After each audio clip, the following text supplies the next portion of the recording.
হাওড় অঞ্চলের মানুষের যাতায়াত সহজ করতে এবং কৃষিজমি থেকে উৎপাদিত ধান দ্রুত ঘরে তোলার লক্ষ্যে হবিগঞ্জের আজমেরীগঞ্জে নির্মাণ করা হয় একটি সেতু।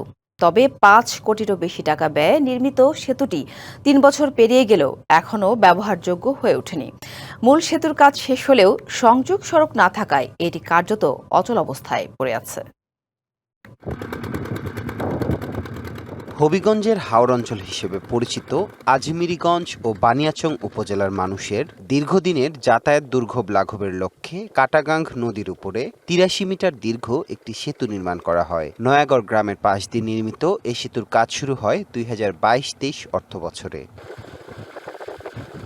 স্থানীয় সরকার ও প্রকৌশল অধিদপ্তরের তত্ত্বাবধানে ৫ কোটি ১৮ লাখ টাকার বেশি ব্যয়ে নির্মিত সেতুর মূল কাঠামোর কাজ শেষ হলেও এখনো হয়নি সংযোগ সড়ক। তাই প্রতিদিনের মতোই মানুষকে বিকল্প ঝুঁকিপূর্ণ পথ ব্যবহার করে চলাচল করতে হয়।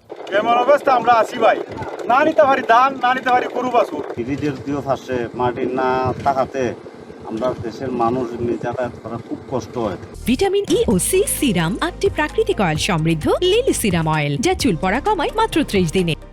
জন্য সরকার দিচ্ছে, কিন্তু বর্তমানে আমরা উপকার বেশি হইতেছে। তবে স্থানীয় সরকার ও প্রকৌশল অধিদপ্তর জানাচ্ছে শীঘ্রই মাটি ভরাট করে সংযোগ সড়ক নির্মাণের কাজ সম্পন্ন করা হবে। ব্রিজের কাজ কমপ্লিট, এখন হলো এপ্রোচের কাজ চলমান। আমরা ইনশাল্লাহ খুব দ্রুত এপ্রোচের কাজ শেষ করে চলাচলের উপযোগী করার জন্য আমরা খুবই চেষ্টা করতেছি। দ্রুত সড়ক নির্মাণ না হলে কোটি টাকার প্রকল্প কেবল কাগজে কলমে সীমাবদ্ধ থেকে যাবে, এমনটাই আশঙ্কা এলাকাবাসীর। DBC news desk.